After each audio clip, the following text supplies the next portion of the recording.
Praise the Lord. Hallelujah. Salamat sa ating Panginoon sa tagpong ito at sa ating mga kapatiran sa Doropet Lamesa. Kamusta po kayo dyan? At hallelujah. Samahan niyo po ko, tayo po'y manalangin para sa ating Panginoon. Hallelujah. Dakilang Diyos, aming Ama, Panginoong Hesus, Banal na Espiritu. Maraming salamat po sa tagpong ito. Pinupuri po namin kahit pinapasalamatan sa mga dakilang bagay na ginagawa niyo sa aming buhay. Narito po kami, humihingi ng tawad sa lahat ng aming mga nagagawang mga kasalanan, lihiman, hayag, sinadya o hindi. Patawarin niyo po kami, Panginoon, kung nasaktan man po namin ng inyong kalooban, humihingi po kami ng tawad, o kung nakasakit man kami ng damdamin ng aming kapwa, inisip namin laban sa aming kapwa, tawarin niyo po kami. Banal na Espiritu, samahan niyo po kami sa aming gagawin ito. Wala pong katagumpayan kapag wala ang patnubay niyo, aming Diyos. Panginoong Hesus, balutan niyo po kami ng iyong banal na dugo upang wala magawa ang kaaway sa aming buhay. Lalong higit sa tagpong ito, Panginoong Hesus, sa bawat isa sa amin, bantayan niyo po ang aming puso, ang aming pandinig, ang aming pangunawa. Buksan niyo po ang aming puso upang makapasok ka, Panginoon. Iniaalay namin ang aming puso sa inyo, Panginoon, dahil dito po kayo nananahan na kapag nangusap ka sa amin, tiyak na magkakaroon ng katagumpayan ang lahat ng aming mga gagawin dahil ikaw ang nangunguna sa amin, Panginoon.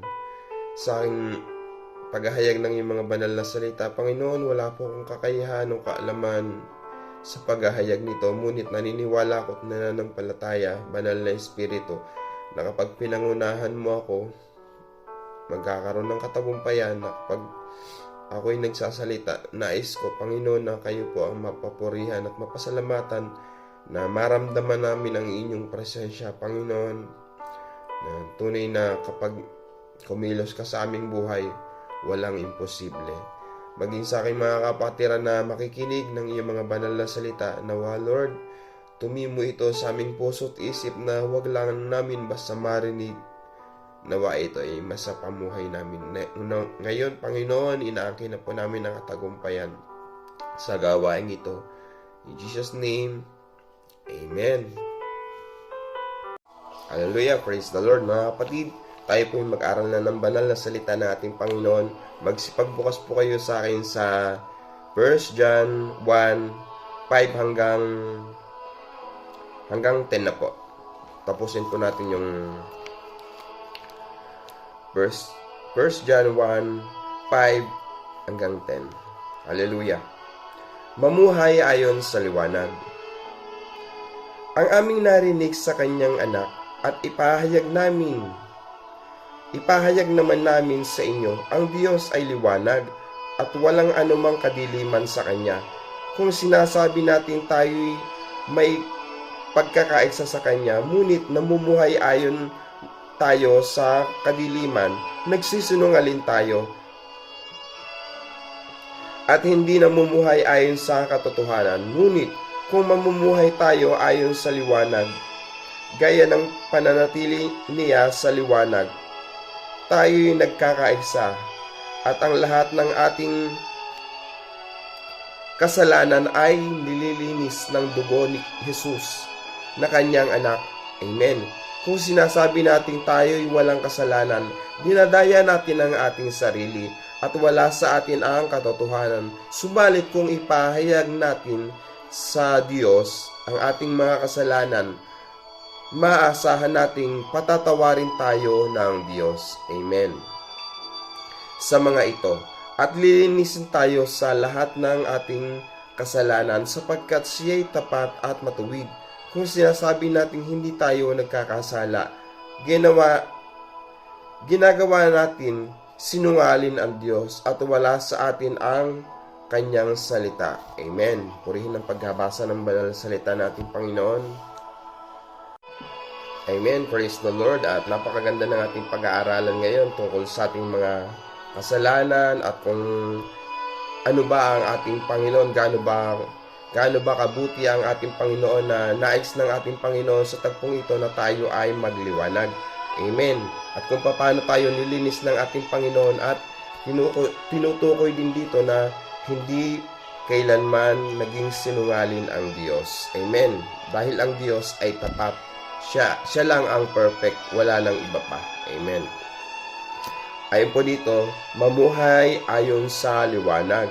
Ang aming narinig sa kanyang anak at ipahayag namin sa inyo, ang Diyos ay liwanag at walang anumang kadiliman sa kanya. Amen. So, ibig sabihin ang mga apostol ay nagpapahayag sa tagpong ito na, ang sabi po dito, ito ang aming narinig sa kanyang anak. So, sino po ba yung anak? Ang anak ay ang ating Panginoong Hesus at siya ang nangaral sa mga apostol. Kung ano yung mga narinig ng mga apostol sa ating Panginoong Hesus dahil sila ang nakasama ng ating Panginoon dito sa lupa ay ipinangangaral din sa atin. Kung ano yung naranasan nila, natutuhan nila sa ating Panginoon ay isineshare din nila. Nawa, ganun din tayo. Kung ano yung nakakuha nating kaligtasan sa ating Panginoon, huwag nating sarilinin at ito ay ipahayag din natin sa mga taong wala pang ganap na pagkakakilala sa ating Panginoon. Amen po ba?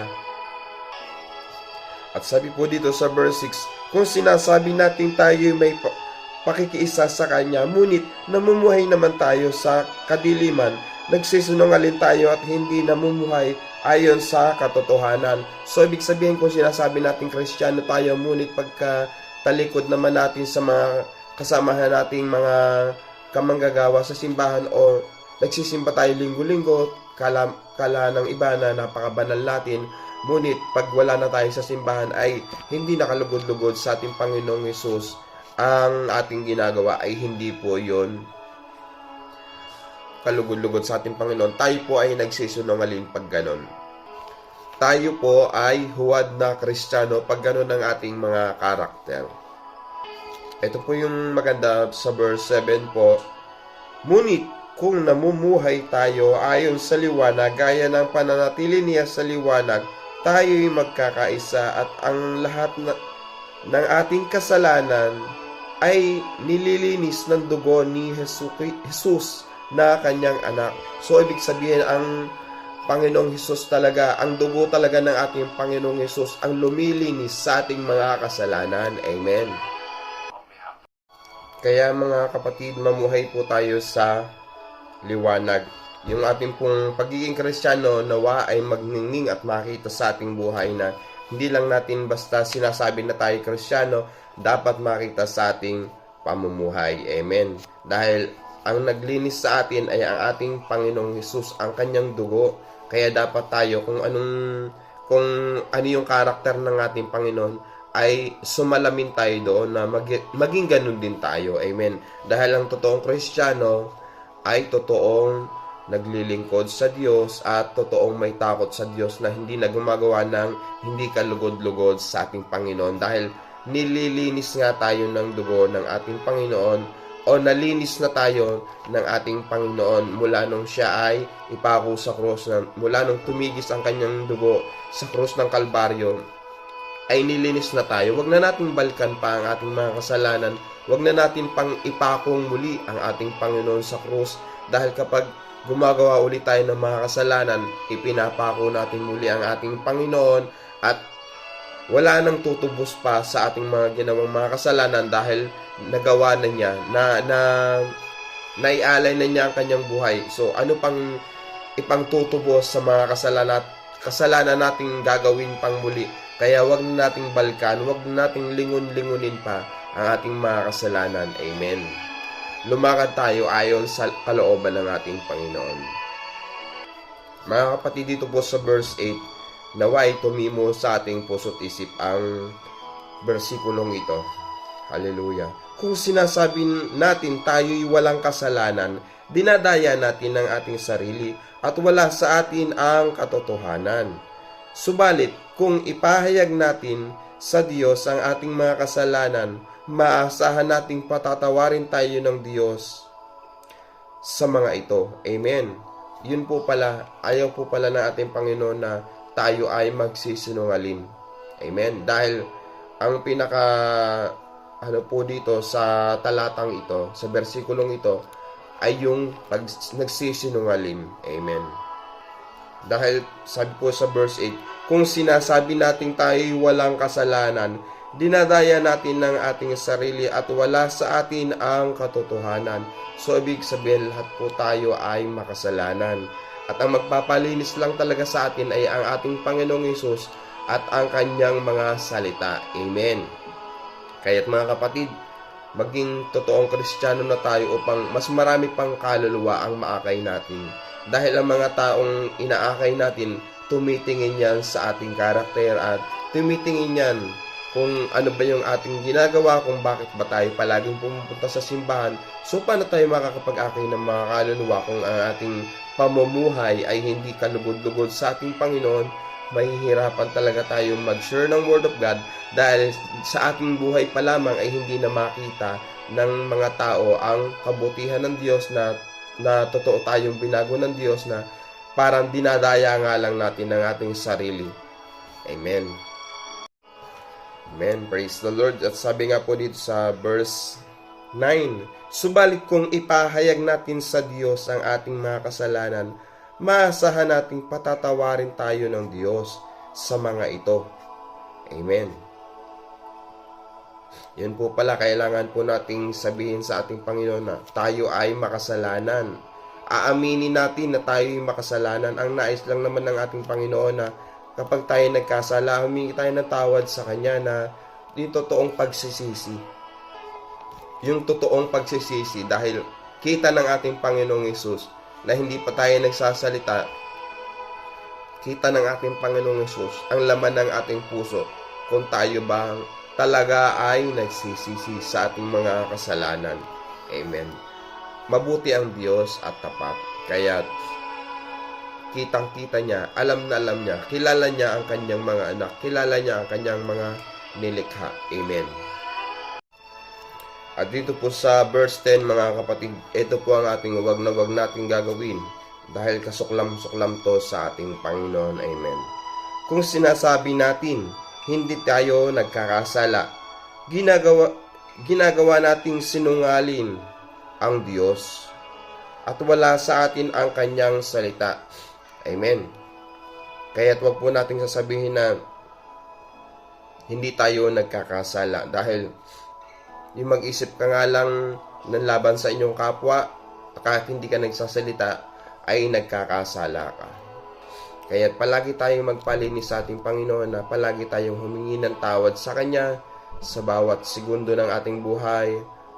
Papurihan natin siya. Ang nais lang naman talaga ng ating Panginoon na humingi tayo ng tawad sa Kanya. Iiyak natin ang lahat ng ating saloobin, sama ng loob, lahat ng mga pagsubok, dahil ang Diyos ay tutugon.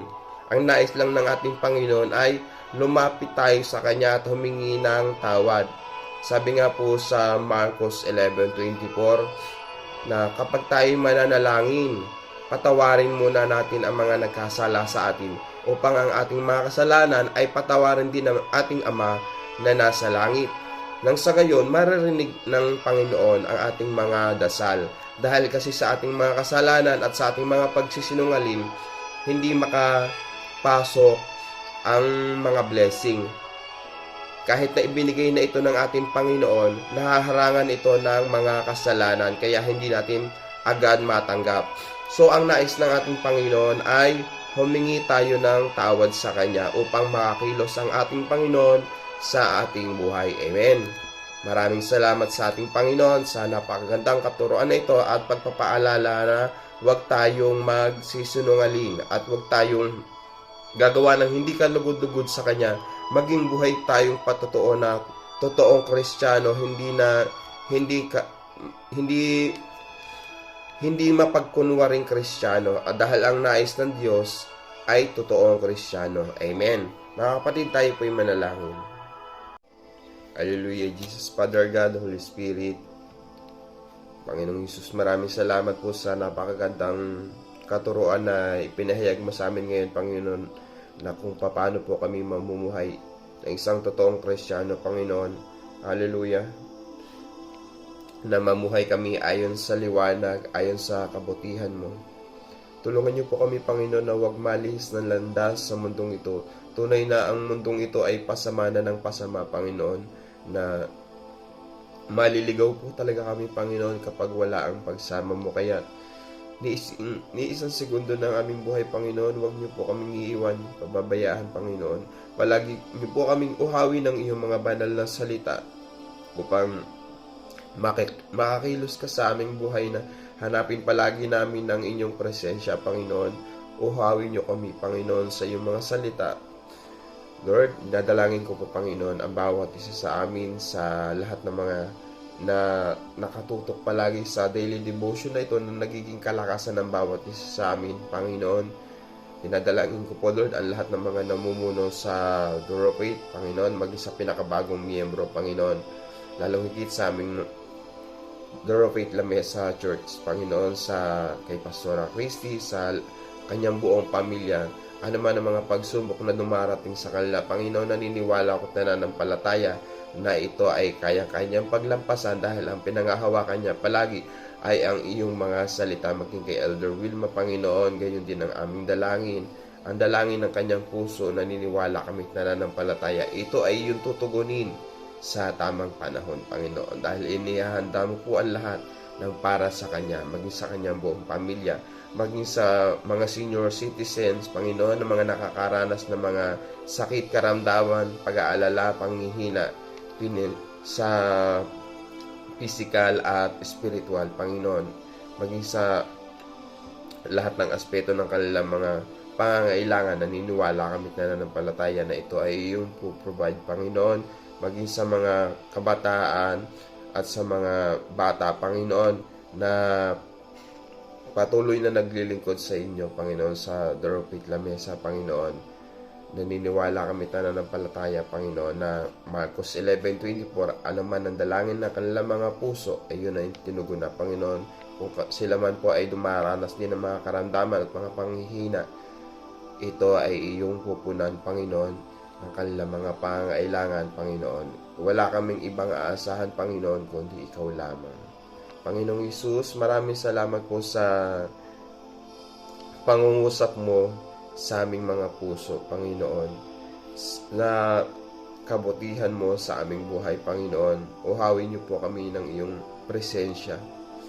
Lord, dinadalangin po namin ang bansang Israel, nawa, Lord, ang kaguluhan doon ay matapos na, at ingatan niyo po ang inyong bansang ito, Panginoon. Maging aming bansang kinalalagyan, ang bansang Italy, lalo niyo pa pong i-bless, Panginoon, upang mag-flow ito sa amin dito sa Italia, at ma-flow din namin sa aming mga kababayan sa Pilipinas ang lahat ng mga blessing na natanggap namin. Dinadalangin namin higit, Panginoon, na aming bansang Pilipinas, nawa, Lord, maging maayos po palagi ang kalalagayan ng aming mga mahal sa buhay doon. Nawa, Lord, ang gobyerno doon ay maging katulad ng pamamalakad dito sa Italy, na hindi na mahirapan pa ang mga mamamayan at ang mga bansang sumasakop sa aming bansang Pilipinas, lalong higit ang bansang China, Panginoon. Kayo po ang magprotekta sa aming bansang ito. Naniniwala kami at nananampalataya na walang anumang kaaway ang makakapanakit sa aming bansa, na walang anumang kaaway ang makakagawa ng masama laban sa aming bansa, dahil ikaw ang aming Diyos sa pinaglilingkuran, ikaw ang Diyos na buhay. Maraming salamat po muli, Panginoon. Ito po ang aming samot dalangin, na may pasasalamat at pagsamba sa pangalan ng iyong anak na si Jesus, sa palaging pagsama ng Banal na Espiritu. In Jesus' name, Amen. God bless us all, mga kapatid. Sa Diyos ang lahat ng papuri.